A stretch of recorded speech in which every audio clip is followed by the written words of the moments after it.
seen it. Welcome to Talk Law Radio with attorney Todd Marquardt of the Marquardt Law Firm at marquardtlawfirm.com. Welcome back to Talk Law Radio. I'm Todd Marquardt, talking about caregiving and holidays and how caregivers could help somebody that they're taking care of during the holidays, and what are some of the challenges and what are some of the solutions to those challenges. I'm here with Debbie Pearson, who founded a company called Care4, C-A-R-F-O-R. Is that .org, .com? It's carefor.com. Okay. So if you're interested in what she does or her company, please go to that website, and hopefully we learn something for how to help our loved ones through the holiday season. The holiday season can be stressful, and if you're taking care of somebody, that people might be wondering, what should I look out for? So my first question is, if I'm an adult child visiting from out of town for the holiday, what are some signs that I should look for my older loved one to find out whether they're slipping and maybe they need some extra help that I didn't never notice before? Well, typically, people overnotice. They come in and there are stacks of bills. Their parent is not as clean as they usually are. The clothes aren't clean. There isn't good food in the refrigerator. That's the typical scenario, is someone comes in and sees all kinds of changes and they want to jump in and start fixing all the changes. And really, the elderly parent is there to enjoy the holidays. Right, yeah. So the wisest thing to do is just do all the observing you can, let them have the best holiday season, but observe everything and write them down. Because when you get past the holidays, you may not remember everything. Write it down, and then once you're out of the holiday season and your loved one has had the opportunity to enjoy it, then you can reach out to a professional and go over your list and figure out what are the best next steps. That's a really unique perspective. I've been asking a lot of people that same question year after year, and what I remember from others is, well, that's the time when you need to interrogate your parents and find out, why aren't you paying these bills? No, because this is a long path. It's a partnership, and you don't have all the answers. What we do is figure out what's going on, what that person thinks is going well for them, where they need help. And sometimes they're aware they need some help and can share that, but it's all about where they think they are, how they think they're doing. Because if they think they're doing wonderful, that's information. If you can tell they are not doing wonderful, but they think they are, then you've got one more problem to deal with. But you can't take it on fully until you have all the information. So you may actually have to talk to some other people before you know, but don't take the holiday away from your loved one.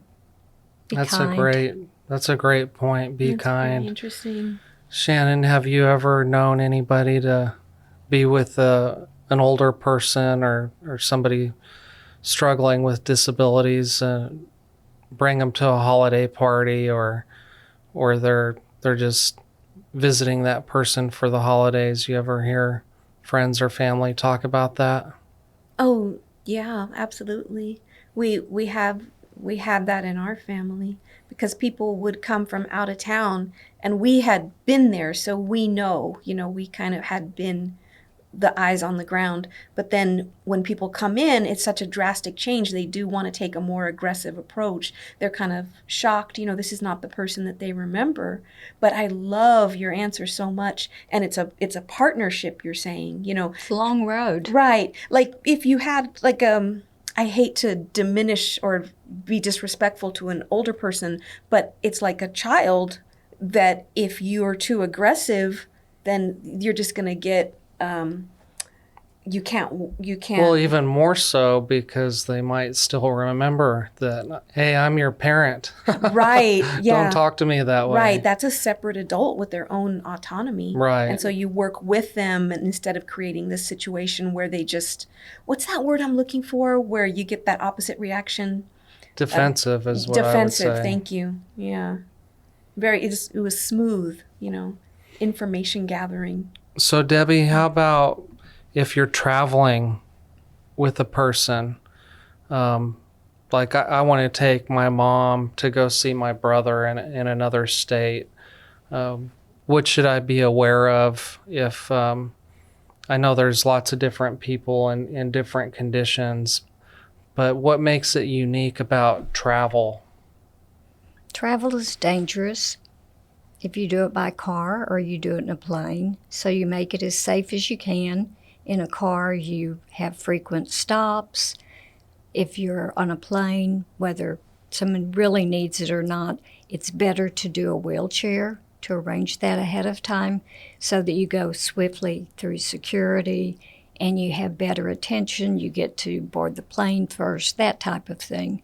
And then make sure you have every bit of her medical information documented, all her healthcare cards, everything with you, all of her doctors. So if something happens, which it often does when you travel, that you can just step right into it, provide it to the hospital in writing. They don't have to interrogate you. They have everything in writing, and they can tend to her needs without spending 30 minutes to an hour trying to extract the information. Wow. There's a funny story about me and my granddad. I'm from New Mexico, and so I would go visit my family back in New Mexico, and my dad and my uncle, they still were working, and my granddad was mobile, but he had pain in his back. I don't even know what it was, but he was going to go to for an outpatient procedure, which I thought was just going to be a shot, like pain reliever in his back. I didn't know any of the medical problems or whatever. And since my dad thought I wasn't working, I work all the time, but I was there, and he said, use my car, take granddad to his procedure. And so I thought that'll be fun, spend some time with my granddad. And so I go to his house and to pick him up, and there's this brown grocery bag. He said, we're taking that with us. And it had prescription pill bottles and scraps of paper with his notes about which medications he was taking or not taking.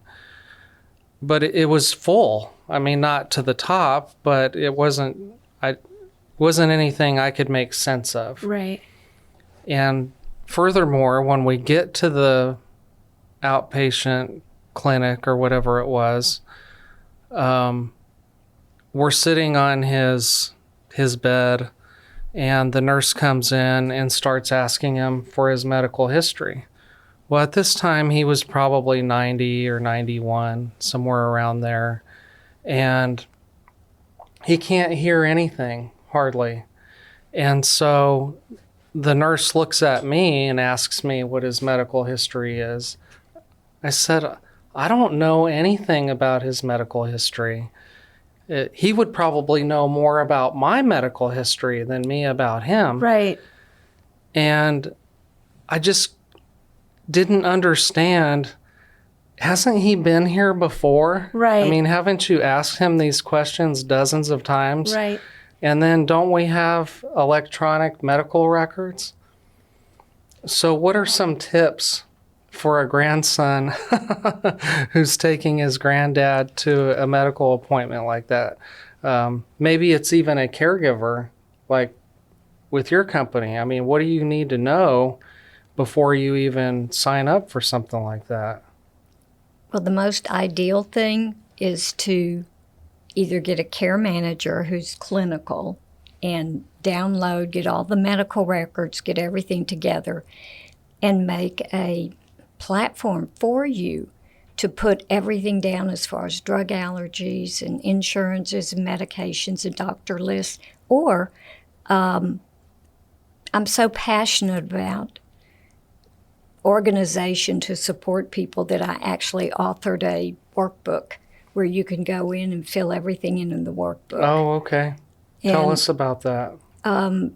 It's called The Blueprint to Age Your Way. Do you want to see it? Yeah. Yes. It's a workbook that goes over the 4 areas, and that is legal, medical, financial, and personal. All your information in one place. But the one part as far as medical is a medical demographics, and we have that electronically where we can send it out to anyone. They can fill it out electronically, and you change it as things change. Mm-hmm. And then that way, any of the family members could be the taxi. You own it. Right. You own the document. You can fill it in. You can share it. You can do whatever you want with it. But that saves lives when you know the information. Do you have some experience, or have you heard of some case studies where there was a problem because that information wasn't known? All the time. Too many times. All the time, where people show up and, you know, what do you do in an ER when someone shows up and they're bleeding or they can't breathe? Do you know what it is if they can't and they have no one with them? Mm-hmm. So, you know, the most important thing, number one, is legal documents. Because if someone doesn't have legal documents, no one can speak for them. It becomes a disaster. And then we get called to become their guardian. And we don't know anything about them. Right. So, you know, you have to start from scratch. The blueprint, it is the number one thing. Yeah, oh, please. It is the number one thing to do is to get your legal documents where someone has responsibility and that they know they have responsibility. Right. A lot of people are named and they don't know. But if they know they're responsible, then they can start filling in the workbook. And is it online as well? Is there a digital? There is not a digital for the whole thing. Where can you buy that book? On Amazon. Okay. You should look at that table of contents. That's really interesting. It's what we see that our patients have taught us. They have taught us many, many lessons, and that's just to fill in the blank. Lexi's getting restless. She wants to fill out that book for you. Yeah, we need to take a break. When we come back, Lexi will be settled down. Stay tuned. This has been Talk Law Radio with attorney Todd Marquardt, brought to you by the Marquardt Law Firm. You can learn more at marquardtlawfirm.com. And be sure to listen to the full Talk Law Radio show Saturday mornings at 11 on 9:30 a.m. The Answer. Each week, attorney Todd Marquardt talks about the law. His mission with the Talk Law Radio show and podcast is to help you discover your legal issue blind spots. In the beginning, God had one law. Don't eat from the fruit of that tree. Then came the 10 Commandments. Now we have federal, state, and municipal lawmakers that won't stop creating new laws. Laws that might impact you without you knowing it. Listen to the show and drop a line on Facebook or email host@talklawradio.com and let the host know what you think of the show, the topics you want to hear, and whether you want to be a guest.